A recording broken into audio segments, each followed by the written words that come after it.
What kind of test is the RT lamp? It's a molecular test, very similar to the PCR test, but slightly different.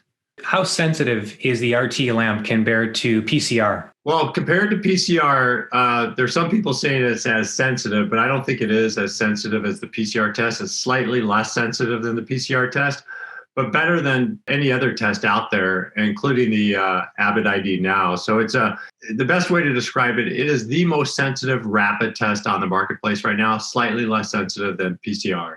And how many people can you test at one time? Well, it depends how many machines you have, but with one machine, you can test up to 96 people at one time. So if you had several machines, you could test a lot of people really quickly.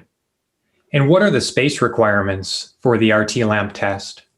Yeah, the best way to answer that is if you are familiar with doing PCR testing, where you're doing nasal swab PCR testing, where you're creating little spaces for people to have nasal swabs, it's very similar to that.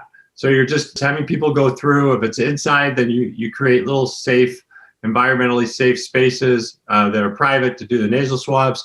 If you're doing it outside, you can do it with people driving up in a car and doing nasal swabs. The only additional space you need is a small, what we call a little lab space, maybe about 300 square feet, where you can put the machines, run the test, and provide the results. Now, what kind of nasal swab is required to collect a specimen? Yeah, well, the best nasal swab to collect is that deep swab, the nasopharyngeal swab.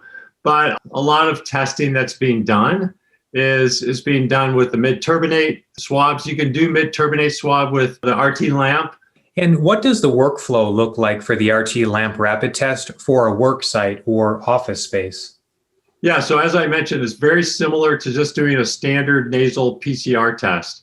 So you're going to have people come into registration. They will confirm that they've completed their digital paperwork ahead of time.